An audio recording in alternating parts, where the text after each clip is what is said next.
probably around 60 past lives that I have experienced in a little session or a longer session or with some other people in my schools.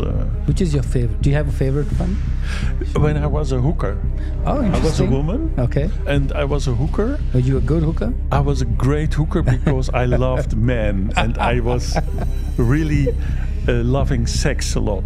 And an absent mother that didn't take care of me. So in my childhood I was very alone. I was outside of everybody and I did not have any feeling. I didn't feel anything. So there was a lot of mental illness with my mother. But she was bipolar, psychotic.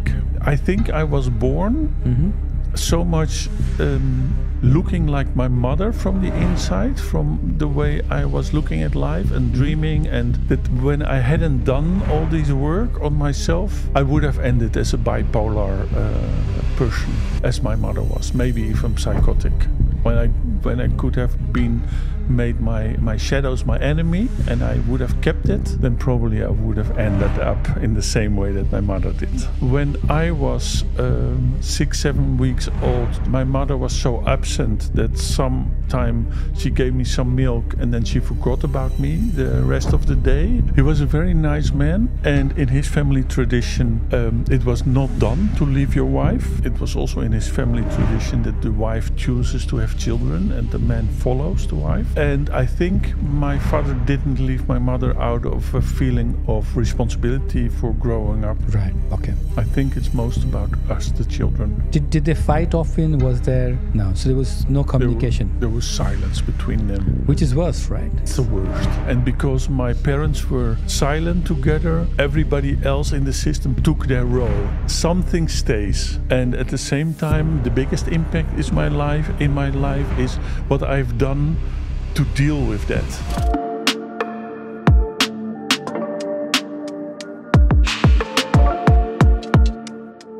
Hi, and welcome to Joining Hands. My name is Hitesh Bhatia. We bring to you stories of transformation, stories where people like you and me, have gained victory over the trauma of our life, over the pains of our life. Today, I have the pleasure of hosting a friend of mine, Claes Berend from Netherlands. Claes and I met. We came from the same school. We were introduced by our dear teacher, Marion.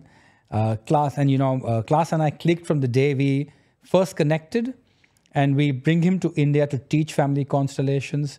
And I'm also hosting him as a guest today, talking about his story of transformation as an individual, as a student of life, as a teacher, and also as a facilitator of constellation. Hi, Claes. Hitesh. Good to see you here again. Yeah, good to see you again. Fourth time in India? Fourth. Fourth time in India. Yes. I'm going to try and speak a little slow and softer. I'm European. My second language is English, but that's a different English than what you speak in India. So I hope we can understand each other during this conversation, and I can follow. I'll never forget. Toast, brown or white, you have a pilot. So good, and good to see you here again, Claes. And it's nice to have you back. Fourth trip to India. India or Holland? What would you say is a place you love? Of course, Holland is where you've grown up. So I love both. Of course. And I don't know anything about India. I've been in Mumbai, first and the second trip. I saw my hotel, the room where I teach, and the driver with his car, and further, more or less nothing. And the airport? And the airport. But, you know, Holland is a country, India is a continent, with so many cultures and countries comparable to the rest of Europe. So I couldn't say what I think of India, but I really love Mumbai, and getting to know the people in my classes, the way the subject I teach brings me very close and in intimate relationship with the people that I teach and their life stories. And that has really moved me already, how open they are and how attentive they are and how vulnerable they've been shown. And that's what I love from India, the people that I met. That's most important. What was your impression of India before you landed? Or I didn't have much of an impression. Did you have any friends any friends course. from India? No, yeah, I had one or two friends from India, and I've met a lot of friends that have been to India. Of course. And they went to retreats, and they went to Goa, and they went to Rishikesh, these kind of. So there was a kind of a spiritual vibe of India. And I've done a lot of reading and meditation and groups about Vedanta, about I saw the movies of Gandhi, and I heard of Rishikesh and yoga and tantra and all these kind of from India important modalities for personal growth.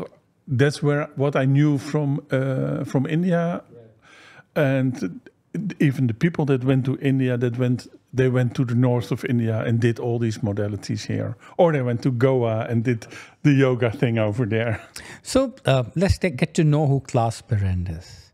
And Claes Berend van der Kolk. It took me a while to get that. It's very good that you got it now. Yes, I did. Claes Berend is my the chosen name that my parents chose for me. Van der Kolk. In the United States, they put it together as one. That's my family name, the name of my father. Is that coming from a particular village? Or no? Is there any reason that is there any origin to the name?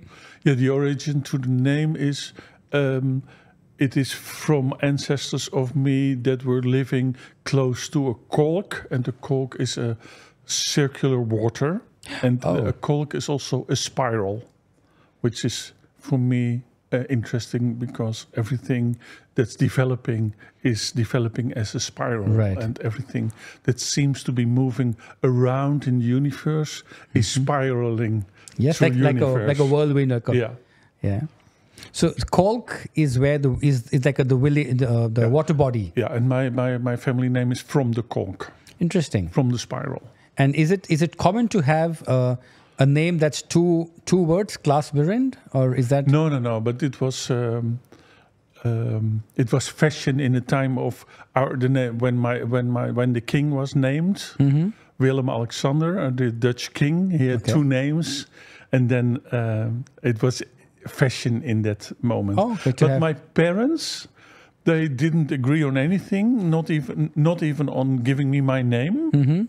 So my father wanted to name me after his father, and my mother just wanted to give me a fancy name. So they said, well, if we can't decide, we give him two names, then he can decide when he's 12.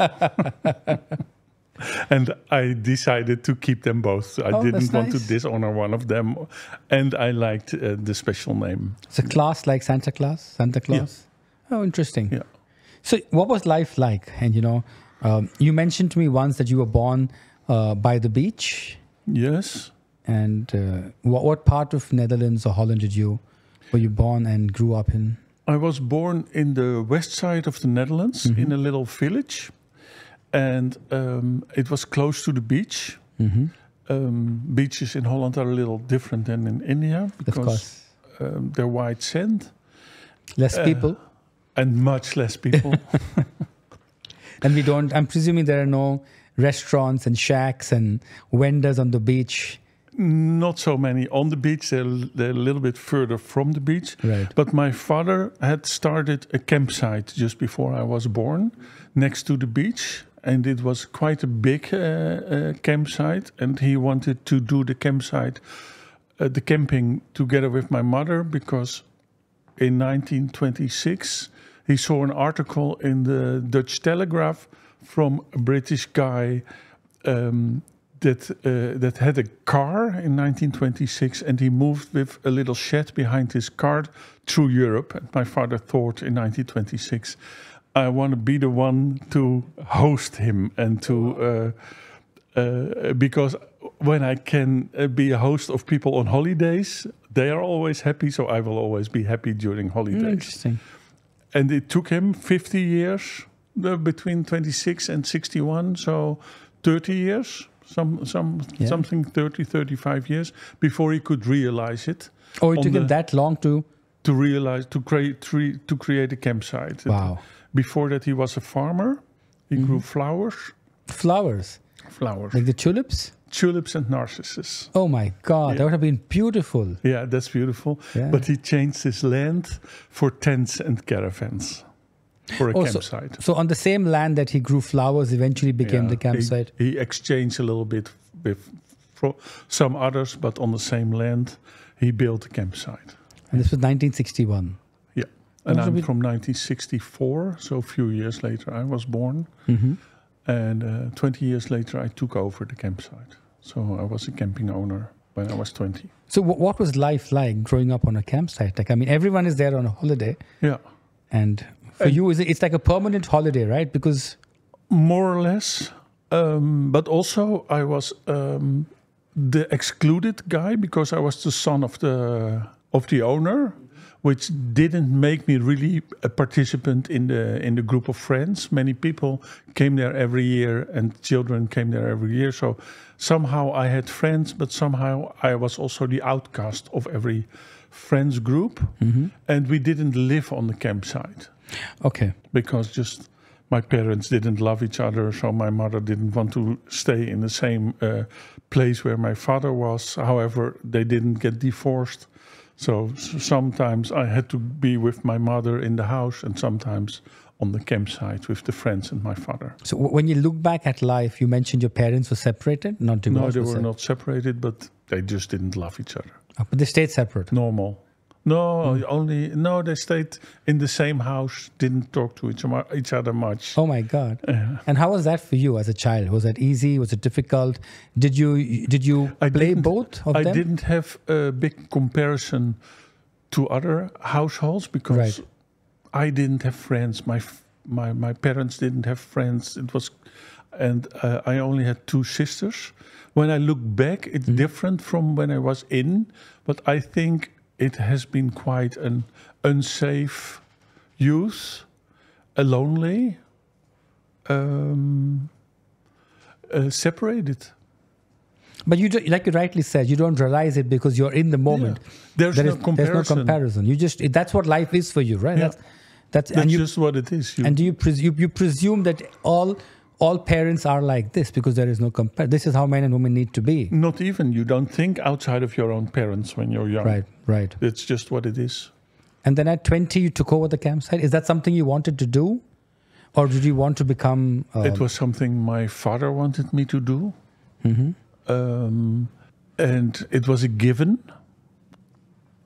When I was in the school that was teaching me entrepreneurial skills, I felt like I want to start my own entrepreneurial business, but I want to do something that's close to my heart. And when I was 20, it was already clear that the campsite wouldn't live for more than 4 or 5 years later. And I thought it would be a nice start to show some leadership, etc., which was harder than I thought. And is that what you did? Yes, I studied in a city 30 kilometers from my house, and there I rented my own house. Okay. Yeah. And then you came back to work at the campsite. Or this was in between. Yeah. And you said you studied entrepreneurship. My father got ill. Did you study entrepreneurship? Yes. Okay. I was studying entrepreneurship, and then my father got ill, so I dropped out of school and I took over the campsite from my father and did that a few years. And was it fun running it? Yes. And many of the guests had known me before already for 20 years, since I was 3 or so, and they started to give a total different attitude towards me. So they respected me and they started to call me sir and boss, etc. And it was fun to play with these kind of roles as being a boss and a sir and a boy at the same time, knowing and not knowing at the same time. I learned a lot from it. I'm sure. And I mostly learned that it was difficult by then. Most of all, to be open and vulnerable, because I didn't know what I did. How large was your team at the campsite? Around 5 or 6 people, but people came in and out. Depending on the season. Opening and for cleaning and for... but I think between 5 and 10 people we were. And one of the beautiful things they said when we were preparing opening the campsite is, Claes, don't worry, we will make a good boss out of you. So they taught me how to be a leader and a boss. Yeah. Mm-hmm. And you mentioned you ran the campsite for 4 to 5 years? 4 years. 4 years. And then is that... Then they decide. Then from the government, it was already known that it would be closed. Okay. And there was no way of putting it in another place, so they closed it. So then I could go back to school and learn some different skills. Did you study entrepreneurship? Go back and learn entrepreneurship? No, I was fed up with being an entrepreneur. So I went to a school where I could learn psychosocial skills, skills of facilitating people in developing and growing, etc. So you could learn that? I'm surprised. Yeah. Psychosocial skills. Yeah, psychosocial. So that was that an area of interest for you to work with people? Yes, but before I had the campsite, I was between 15 and 20 years old. In summer, I was on other campsites organizing all kinds of recreational activities. And there I found that being with people who are interested in not only recreation, but also in personal development. Mm-hmm. That's what I learned before I had the campsite. And when I was an entrepreneur, I thought, okay, I don't want to be the same as my father and working just for money and for attention and for growing my ego will not make me happy, will not support my life's purpose. Is that what your father was working for? No, I told you about he just wanted to be happy. Right, of course. And he also said, I never earned a dime in my life. I did what I like to do, and I got money for that. Wow. But it was not an earning because I've never worked for money. And in that way, I really look like my father. You need some money to live with and to live a comfortable life. But life's about meaning and happiness, mostly meaning and purpose. Do you resonate a lot with your father about his teachings, his philosophies? My father was an uneducated man. He had 4 years of school, between 4 and 9, no, maybe 6 years of school, between 6 and 10 or 12. Then he dropped out and he didn't do any other schooling. But he was, in his life's philosophy, he was kind of a wise man. He was a little bit more shy and sometimes he said the most beautiful things. Yeah, like lessons of life. Yeah, like lessons of life. And what was your mother like? Well, my mother was also very sensitive, but she was bipolar and a psychotic. Mm-hmm. So there was a lot of mental illness with my mother. So sometimes you got the feeling, she's got quite some knowledge she's quite knowledgeable about people. And on other moments you thought, well, I don't think that the psychiatrist is driving 3 times before the house to look at her. I think that must be something in her mind that she's made up or that she believes that's true. And then sometimes she was very depressed and suicidal, and sometimes she was very active. What do you call it? Manic. Yeah. And how did you deal with this as a growing up child? With problems. Yes. Yeah. With your mother. So what I did, I can only talk about that in retrospective. Of course. Taking that I wanted to be the savior of my mother. I tried to save her and take care of her. That's what I did in my young childhood. Taking care of the mother. In family constellations, we call that... I lost the word. Is it doubling over? No. Parentification.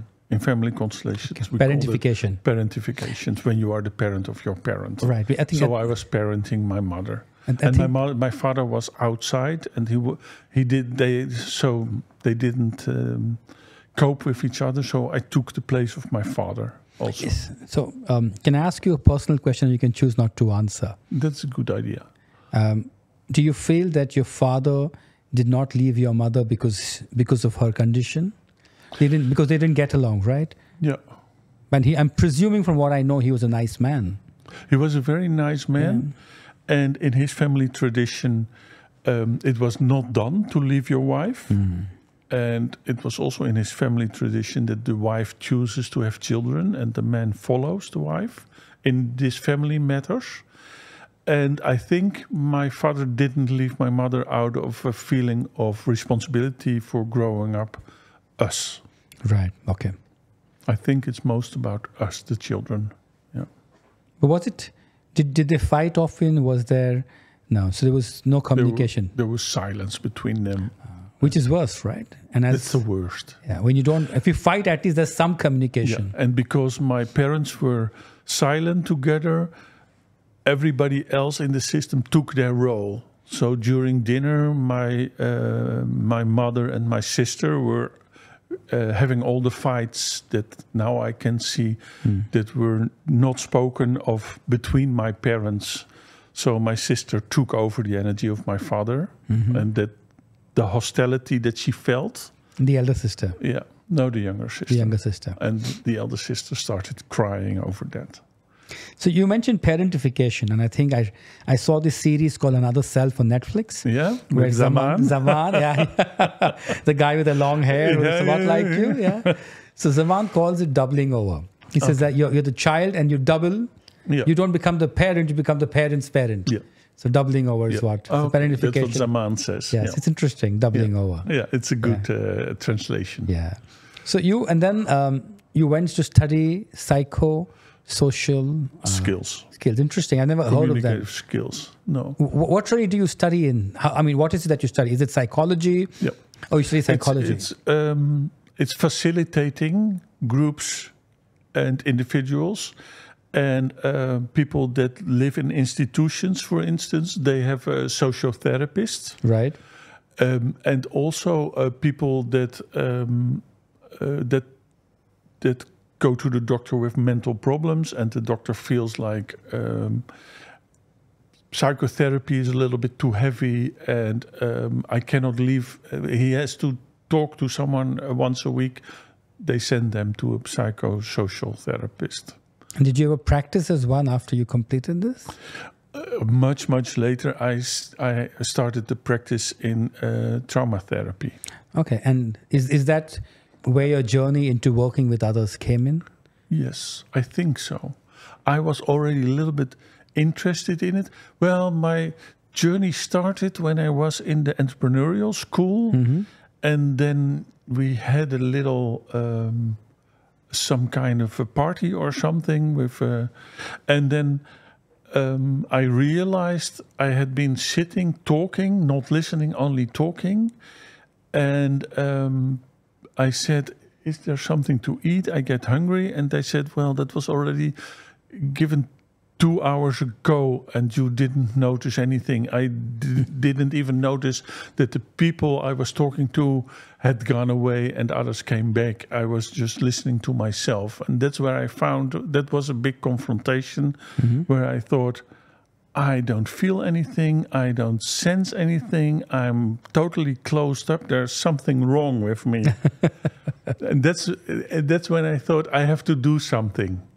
And then I started with some theater, and there I found out there's also something like movement therapy, encounter movement. You could do that. You didn't have to go to a therapist if you went to a spiritual, new agey kind of center. So I did that. Then I didn't have to declare myself ill or sick or traumatized or whatever. And from that interest, because I learned an awful lot about myself there, and I started feeling from that. Mm-hmm. From there came my interest after doing the campsite and being an entrepreneur. I felt it's much more in the direction of being a psychosocial facilitator. And you mentioned that, you also mentioned at one point to me you were hitchhiking across Europe or across? Yeah. Was that somewhere in between? That was a little in between and a little afterwards. Mm-hmm. I first did the campsite and then I did psychosocial skills. At the same time, I did all these therapeutic groups in all the different modalities. And what kind of modalities? I started with encounter movement. Mm-hmm. That's got to do with core energetics. Mm-hmm. And then I did some meditation classes. And I did rebirthing, all kind of modalities. Rebirthing, Groves holotrope therapy of breathing, and a lot of dance therapies. Mm-hmm. And later on, I was more interested in the knowledge from indigenous people, and I did shamanism. Oh, nice. And I, in my work, I try to combine what I learned with entrepreneurial. So then I worked on team building, and later on being a consultant for management teams and teams of directors. Interesting. And I loved to work with the directors of banks to teach the people that were only busy with money that there is a heart beating inside. And when you listen to your heart and at the same time don't forget your skills, then you can be really happy, because you need the head and the heart and the hands, and you need everything. So all this while that you were doing these various modalities, from shamanism to dance movement to all these modalities, were you learning more about yourself and your traumas also? Everything. I think if I have survived because, and if I had not done that, then I think it was my birth ticket to have an inside looked like my mother's.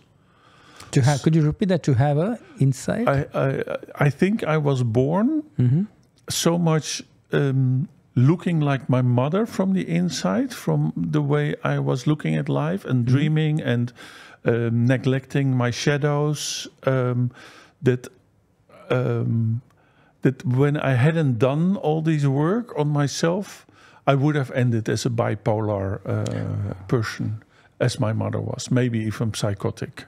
When I could have made my shadows my enemy, and I would have kept it, then probably I would have ended up in the same way that my mother did. Was that a choice? And since you've done so many modalities, it was not a conscious choice. Probably a life plan, maybe an unconscious choice. A plan for this life.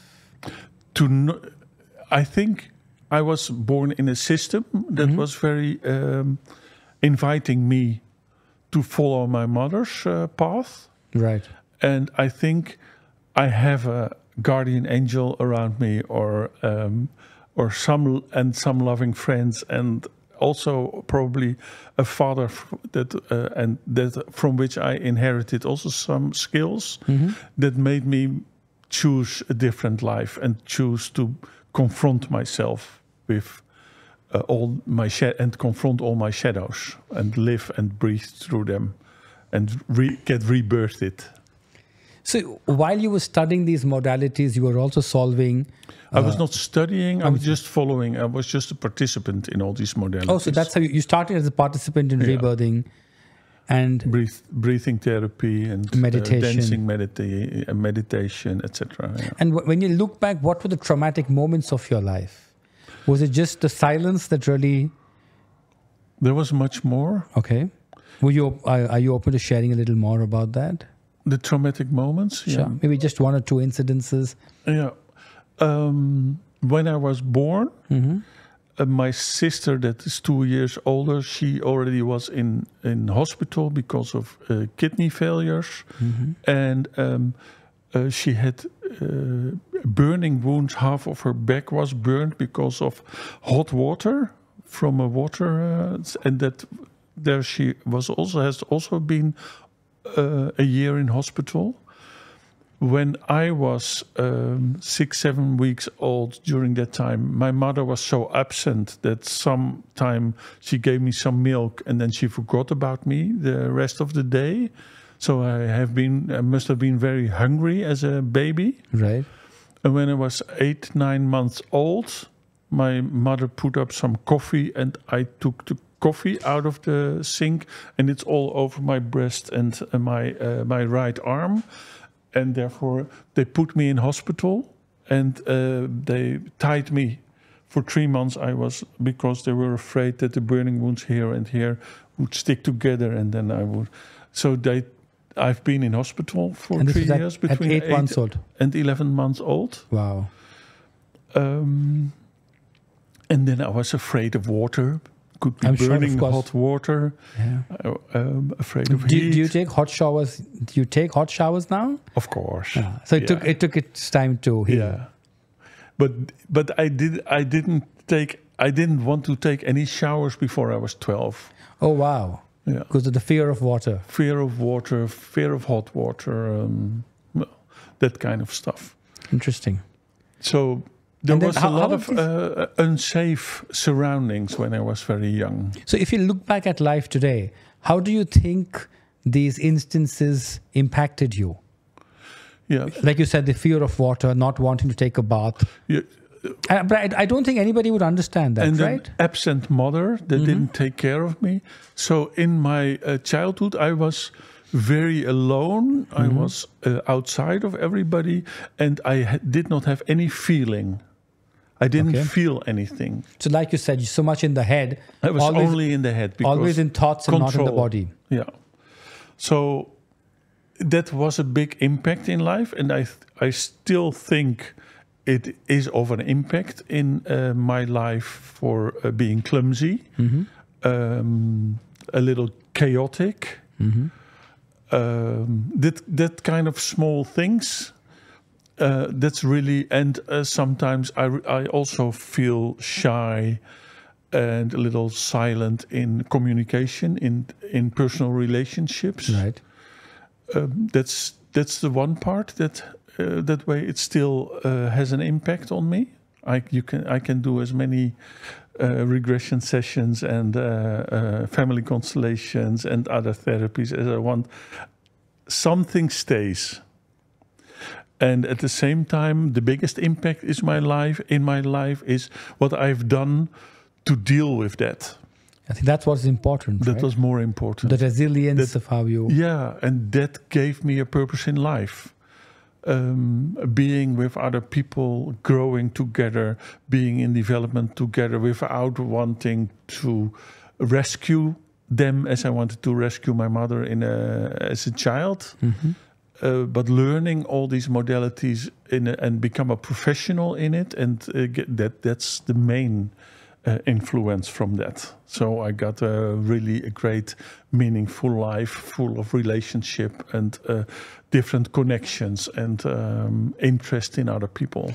It's an interesting journey, right, Claes? Because you saw your own pain, and then you shut off to pain because the pain is too much. Yeah. Once you shut down to the pain, it's not going to go away.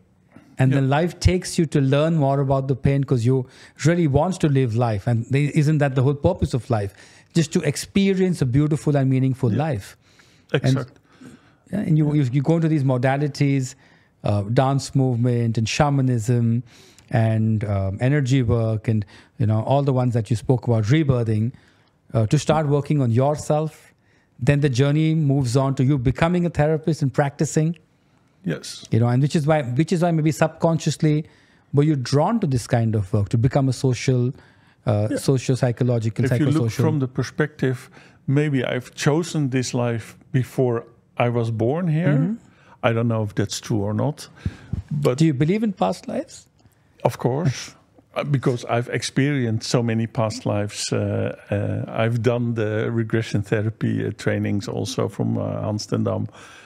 So it has been such relevant experiences that I believe in that. I don't know how you choose this life, but I think if I have chosen this life to become skilled and to work on communication skills and relating skills, connecting and alignment skills, then I've chosen the perfect family and the perfect childhood for that.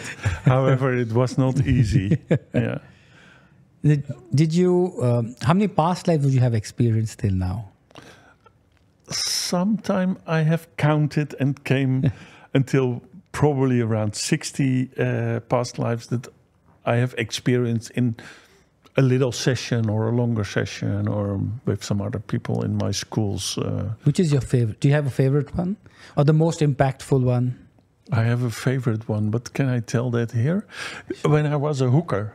Oh, interesting. I was a woman. Okay. And I was a hooker. Were you a good hooker? I was a great hooker because I loved men and I was really loving sex a lot. Okay. It was the most simple life because it was filled with only one subject, sex, and it was a very vital life because it was all about the physical part of life and the essence of life. Were you a hooker by choice in that life? I don't know. I think so, but I liked it much then. Yeah, I wouldn't think of that now because I really feel like sexuality is a very sacred thing in this life that you should not give. You should not have sex with somebody when there's not a great sense of intimacy and connection and that you trust it. But in that life, totally the opposite. It was all about sex. Yeah, it was all about sex, all about men. And the only other subject you talk about is gossiping about a man. Yeah. But even in this life, I found out that the energy that enters your system when you have sex, that really is a kind of possessive energy. So we'll talk about that, but I want to go back to the hooker life right now. Oh, yeah, you're interested in the hooker life. I'm very interested in the hooker life. It's okay. So let's get back to the hooker life. You like that? Yeah. I want to picture you being a hooker. What kind of country was it in? Was it Europe or? It was a very small, short life or session I had. So I don't know too much about it. It must have been in Europe, Netherlands or Germany. I was a woman, a blonde, long-haired blonde woman. Dutch or German? I think a Dutch hooker is prettier than a German hooker. Am I sounding? Yeah, I don't think I was very pretty. No? Okay. But probably it was Amsterdam or so. Okay. And how has that life impacted this life? And as a classical tassotherapist, right? As a classical tassotherapist,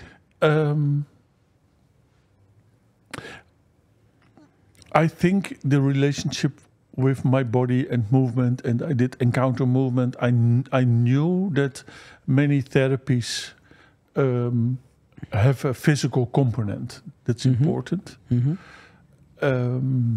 I think I was and still am in this life very comfortable with women around me. That's evident. That's evident from the professions you've chosen. Yeah. And further, I don't really know. I'm very conscious about sexuality, not have unconscious sex with many people. I think I've learned that in the bad way in that life. Good.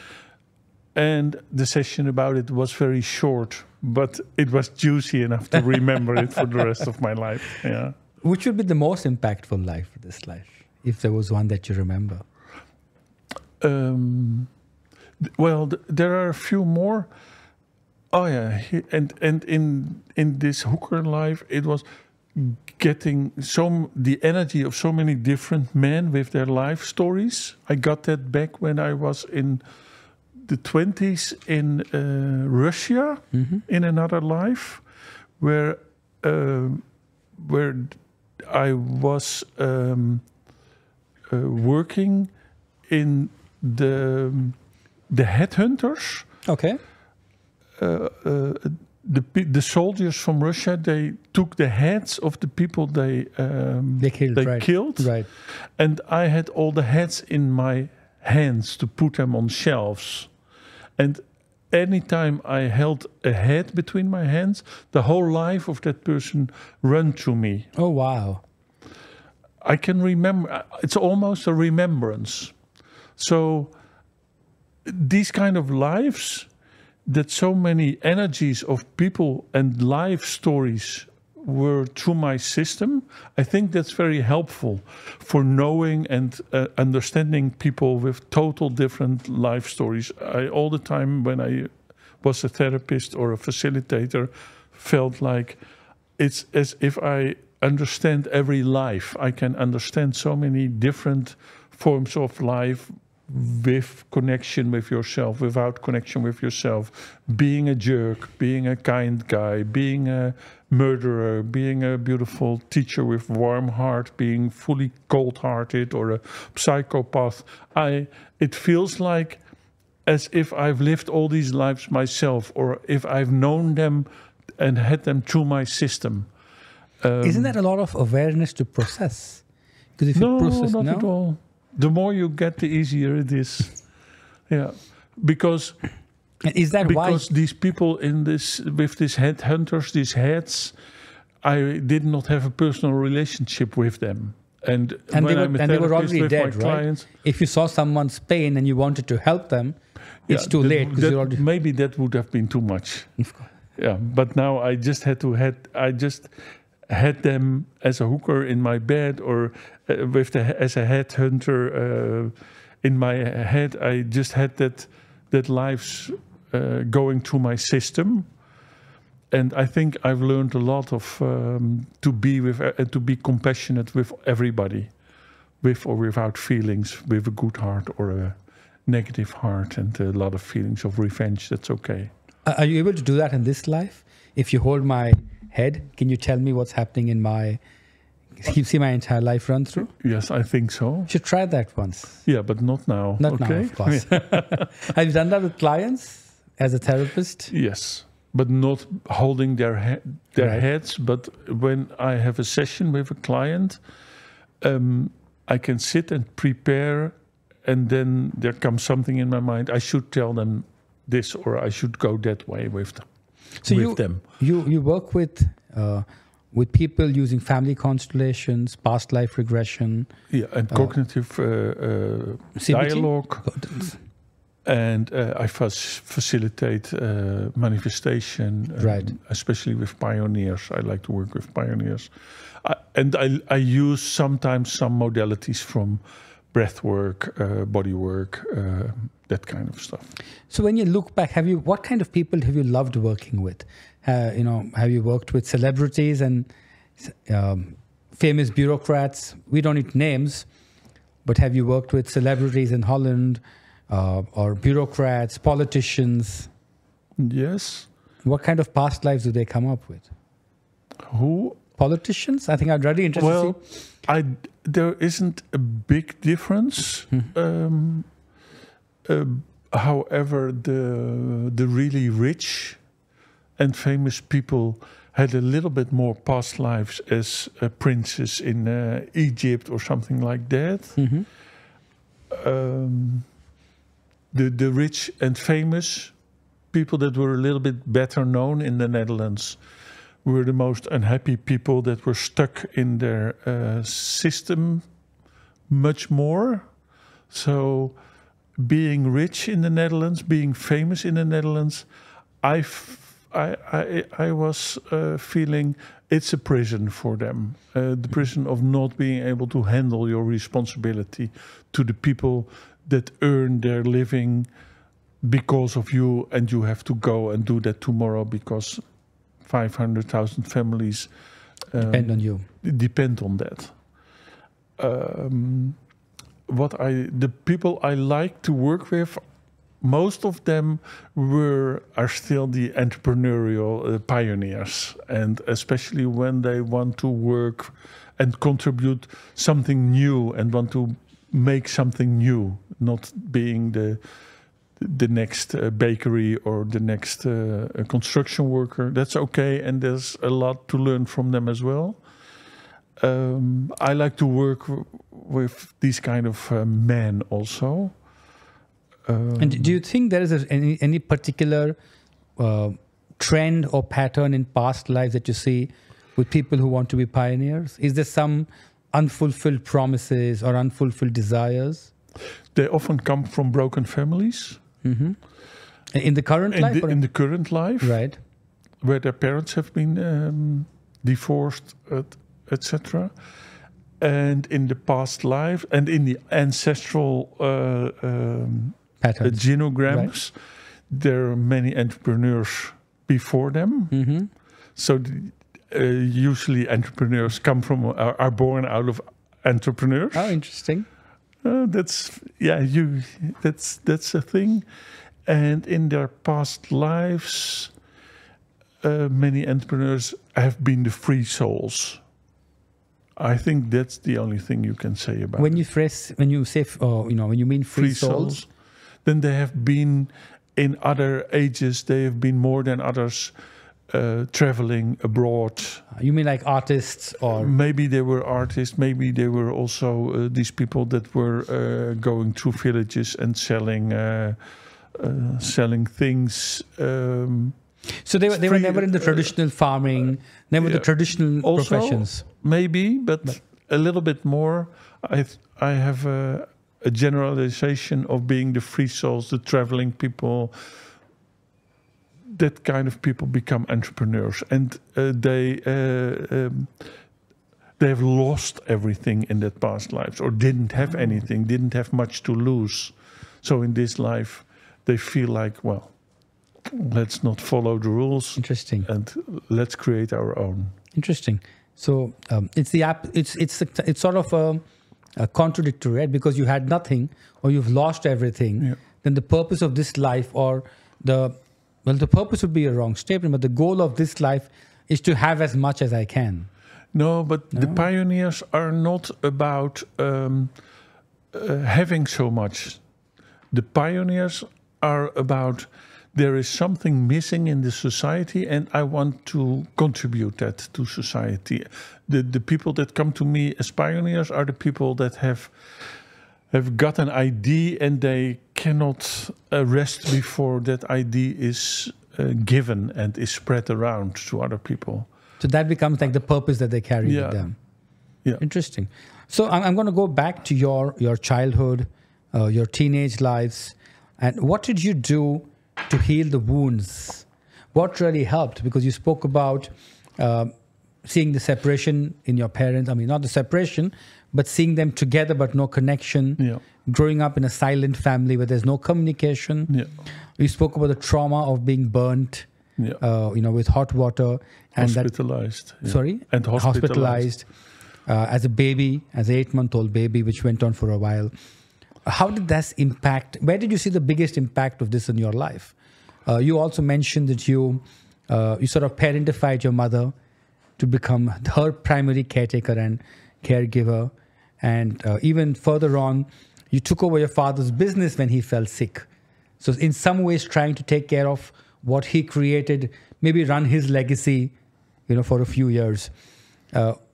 Where did you start seeing problems in your life? Was it with relationships, in finances? Which, at Joining Hands, we talk about the HRMC, the health, relationships, money, and careers. Yeah. What aspects of your life did these challenges manifest in the most? Or did they come in all these areas? Of course, in all. In all the areas? Yeah. Can you pick up one of each? In any health complications that went back or were associated with these traumas from this life? Least of all in health issues. of That's these. true. Is that good? That's good, right? Yeah, that's good. Yeah. But in the relationship with my body and in health issues, Well, there is a big resistance against taking care of myself and do sports.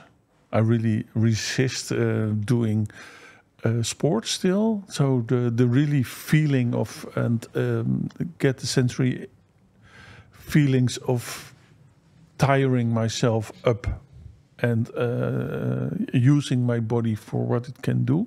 That's what the physical aspect, there's resistance on that has been.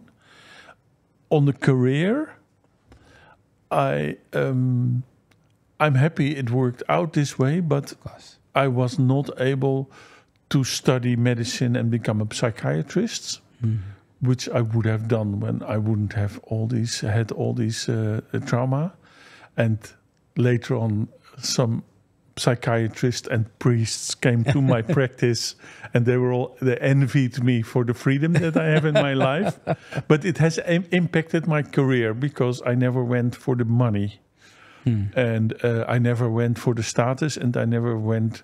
I always resisted being part of a big institution. Probably because I couldn't behave. I was too shy, and I didn't have the self-esteem to feel I could work 8 hours a day or so from 9 till 5. I've never done that in my life because I thought I was not able to do that. I think that's impact from a traumatized childhood. Of course, because you haven't seen it happen. Because how do you compare and you learn if you don't have? If your parents were working, those kind of jobs. And I was of very low energy always. Maybe I was depressed when I was 19, 20, maybe later on. But I had low energy all the time. So I thought, how can people work 5-6 days a week, every day from 9 till 5, and then go to bed and wake up the next morning at 6:30 again? I've never had that kind of energy. Probably that was also because of the traumatized childhood. Let's look at relationships. Yes. And in the relationships, I felt secure with insecure situations. Could you repeat that? You felt secure? Like many people do, I felt secure in insecure relationships. So a woman that I found attractive, well, a little selfish, narcissistic, negative to me, complaining, that were the traits that I fell in love with all the time, I think. So did you attract those kind of women? Yes. Time and time again? Over and over again. How many? Maybe a few dozen? No. I've lived together with 2 women for 7-8 years. But these are long term. I'm sure they were short term. And short-term relationship. There were some people who were less narcissistic, etc., in the short-term relationship. But when I was 28, I felt bored with that because they weren't narcissist enough. And when they were borderline or have some mental problems, then I was not bored, but I felt addicted to that. And so this is interesting, right? Because were you also trying to do what you were trying to do, play the role that you were playing for your mother? Yeah. So that was also kind of, and at the same time, so in my 20s, I was the one rescuing and parenting my partners. Right. And they were narcissist. And they were narcissists, so it was never enough. Of course. And it was always the wrong thing to do. It was a good school, by the way. You learn a lot from that. Yeah, I think that's the best school, right? Life is a good school, but of course, life is a great school. Harsh. It's harsh also. No, but bad partners are better learners, better teachers than good partners. I don't know. No? I've changed. I think I could really, what you most of all need to learn is to love and receive love. And that you learn more from the good partners. Of course. And that's the most important learning. But the bad partners prepare you for the good ones. Yes. The change comes because of the bad so partners, what we right? do in Europe and nowadays is have short-term relationships of 6, 7, 8 years or so, and then in the first few, you relive and you learn from about all the traumas you've had in your childhood. They're the good preparation for the real loving relationship that you can have later on. That's a good idea. Yeah. Provided you don't get more trauma in those relationships. Yeah. And now I think the best teachers are the ones that can give and receive love the most, and that are the best friends. Of course. That's the most important. But that has not been there for me when I was 20 or 30. And did the various modalities help? Which was the most favorite one that has helped the most? Family constellations. How did constellations happen? I was in a Gestalt retreat in Czechia, in Czech Republic. And there they had... Czechoslovakia. Czechoslovakia. Yeah, in those days, right? Now it's Czech and it was Slovakia. Yeah. And in that Gestalt retreat, there was something about family constellations also. And I found it really interesting, but I didn't understand anything of that. It was really strange. Do you understand a lot about it now? A little bit more. Yeah. It's already 25 years ago. And I still get a little of it. I'm not halfway, I feel. I think that's the good thing about family constellations. You keep on learning from every constellation, from every connection that you see, and every client you learn, because it's a modality that is almost without rules, and you might be able to become knowledgeable about the interventions. You never become really knowledgeable about what's coming out of the interventions, the content. It's an experimental modality. Interesting. Yeah. And then you were at the Gestalt retreat in Czechoslovakia. And I did family constellations there, and I thought nothing good of it. It really felt like, now they're doing weird stuff, man. This is crazy magic, and they say it's magic, but I don't know if they're faking the whole thing. I don't know. So I rejected family constellations, and then I had a good friend where I lived, and he was. I was in the New Agey kind of modalities also, and he said, well, now I found something good, and I'm in a course, you should come and join it. And then I got my second family constellation, and then I was very sure it was not for me. What year was this in? 1998, 1999. Mm-hmm. And then in 1999, I was in a retreat for, it was about a manifestation group. And there was a family constellation. And there were 60 people around. And I thought, let me go there, because it's not for me. But now I want my own family constellation. Anyhow, I want to know, before I keep on rejecting it, let me do my own family constellation. So it was a big venue with 60, 70 people. And I went in very early. I helped the woman doing the family constellation, putting the chairs. And when she said, who want to do a family constellation, I raised my hand and she chose me. And then a man from the audience I asked to be Claes was asked in the center. And he was standing there and he said, well, I don't know what I'm doing here. I don't feel anything else than when I was sitting there.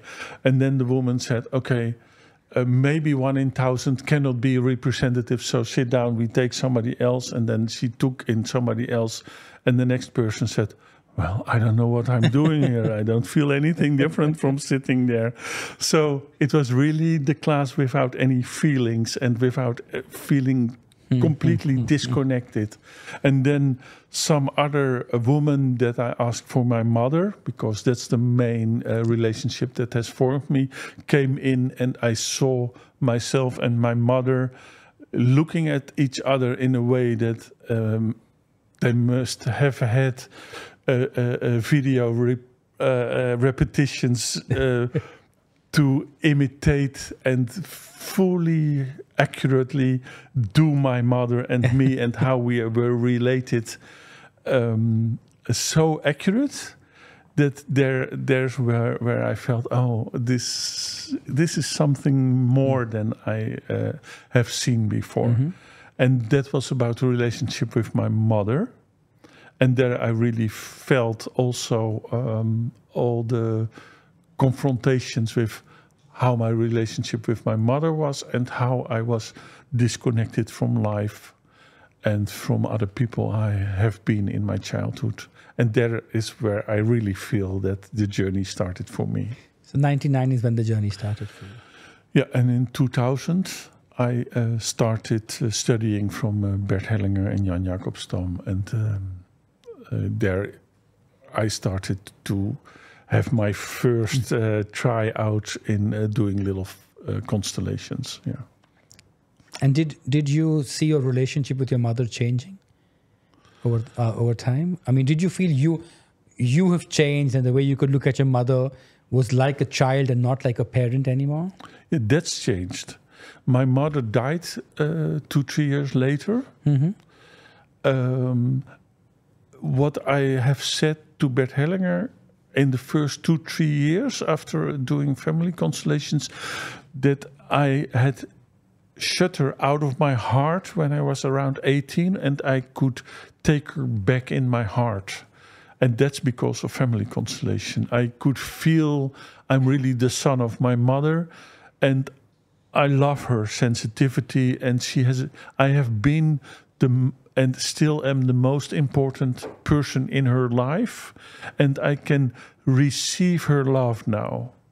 So that was really a big change in the relationship with my mother, to take her in my heart.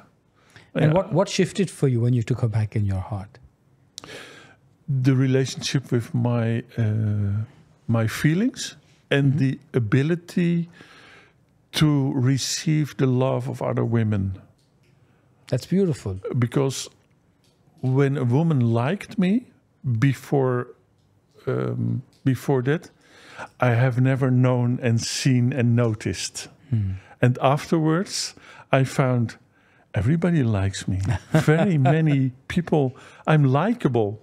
And very many women think I'm likable. And then I became friends.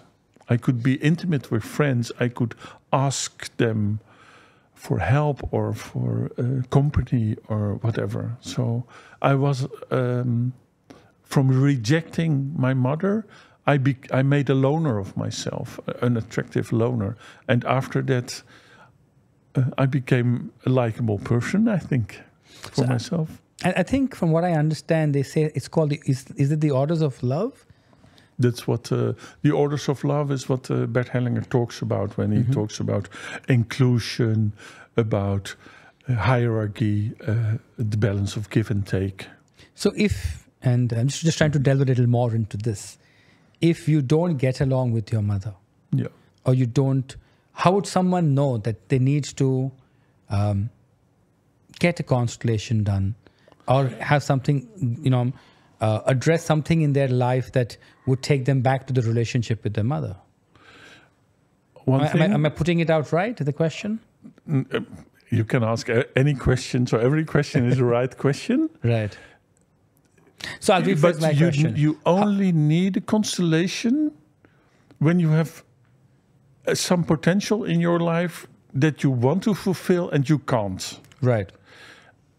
If you're happy and you feel you live in abundance and in peace and freedom with yourself, don't do anything. Of course, you don't need any work then. No. Right. But if that's not the case, then it could be a family constellation is helpful for you. So if I look at my mother and I see that my relationship with my mother is not the way I want it to be, and at the same time I look at my life and I said, my life is not the way I want it to be, is that the right time for a constellation? That's a good reason to do a constellation. What you reject in your mother, right, is what you copy. Is it because you become that. Is it because we're made up from the cells of our mother? Also, because I think the but father it's gives most of all that her blood has been streaming through your body. life that flows through the mother. And that when you were born, that blood is still resonating with the blood of your mother. It has been the same blood before you were born. Right. So you're resonating with her. When you reject any quality of your mother, or you despise it, then you despise the life inside of yourself, and you reject that. That's all potential that can be freed with family constellations. So you become yourself. It's interesting, right? Because when we do past life regression, and if you look at if you've lost blood in the past life, we normally say you've lost life force, because life energy that flows through your body is blood. And I really like the way you put it, Claes. When we reject any aspect of our mother, we reject that aspect of ourselves. Our own life. That's life also. Because your life comes from the mother. Yeah. And it has literally been the same blood in the time that she was pregnant. I think it's the same blood, it's the same cells, it's the same immune system. Yeah. It's the same nourishment, the food, the oxygen. Everything has come from the mother. Yes. I recently remember reading a survey, and it was a Dutch survey, where what they did was they worked with women who have, who've given birth, and who've died while giving birth, and they were studying these mothers, and they realized that there is an exchange of cells, because normally it's thought that the mother gives cells to the child, but the child is also giving cells to the mother. It's an exchange of cells between the child and the mother, and those cells normally remain in the brain 18 years after birth. Yes, and during that 18 years, the rest of the brains, etc., has learned from these cells and copied so much that in the rest of your life, you'll never be separated from your mother. We call it a silver lining, right? That the umbilical cord. Yeah. So is it a good idea to just do a constellation and put my mother there if I wanted to work on it? Or do I need to go in with a problem and say, I have a problem, I want to see if it links to my mother? Or I just want to live a happier and more meaningful life? But that's also a question for a constellation. So, does it have something to do with my mother? But a constellation, usually a constellation is an answer or an image after you feel your own need for change. If you put up a constellation out of curiosity only and you don't have a real desire to change something, you lack energy in the constellation. Interesting. If I ask you, just give me a sentence without me asking you a question, or the other way around, then a question is like a Facebook remark. It's wisdom, some general wisdom, but it's not in the moment, so you forget about it very easy. So if you really come with a connection to some missing part inside of you and you get an answer to that, then the answer gets more meaningful. Right. The same sentence can be of so much more impact if it is timed well and connected within a relationship. So that's why I feel like you do a family constellation, because you have to need for one, and not because you need to reconnect or connect in a different way with your family, but because you need and want to reconnect with an aspect of your own life. It's about what you are interested in, your own personal development, or you feel like something is missing and something needs to change somewhere. Do you remember a favorite constellation of yours? Like you mentioned the hooker past life or the headhunter past life. The favorite was the first constellation where I saw these representatives being fully disconnected, and there was disconnect with my mother, where I felt that my idea of love and connection, I had not gotten it before. I thought that some superficial thing that looked like love was love, and it was not love, because there was a disconnect. And I think that was important. And is that what also helped you feel true love in your life? At least that helped me to get into the journey of finding out what it is to live in a relationship. Yeah. I think that's the main thing, that it started a journey. So if you had to write a book, if you thought what the cover or what the title of the book would read? I would write a book about my life, or about my profession. About your life. The title would be Healing. Well, I think the title, it would be about connection and alignment. Mm-hmm. From disconnect to connect and align. That's a nice title, right? From disconnection to connection. Yeah. But my main purpose in life, the meaning of my life, is about connection and alignment. Connection is the first, but sometimes to connect is opposite from to align. Sure. So alignment is a good part of making a real good connection. Yeah. And who would be, what would you really like to write about in the book? Of course, I'm sure you're going to write about the hooker past life and the headhunter past life, and the magician past life. Oh, there's been a magician past. Yeah. That's the Dumbledore part is there also. What's it? Mm-hmm. What was your question? What would be your favorite chapter in that book?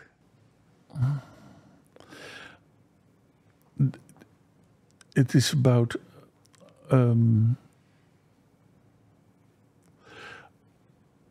I think it's about friendship. The favorite chapter in the book of connection is about friendship. There's one about connection that I feel really important. If you withdraw your heart from only one person, you withdraw your heart in a certain way from everybody, including yourself. Right. So the real connection means that you love everybody. Interesting. And friendship is a good mix of connection and alignment. If you are a good friend, you reckon with the other. And if you reckon with the other, you can lose yourself. So you also have to connect beyond alignment. Mm-hmm. There's a whole lot to say about friendship. I think friendship is more important than love. Mm-hmm. And as Bert Hellinger says, sex is more connecting than love. It's an exchange of fluids, right? Isn't all connection? So parents, they connect and stay connected with having a healthy sexual life. And love, there's so many forms of love. Love is the most general way of connecting, and it's you've got the lower parts of love and the universal love. So it's too vague of a subject to talk about love. Yeah. Great. Thank you so much. Yeah. Thank you for this conversation. Thank you. Thank you.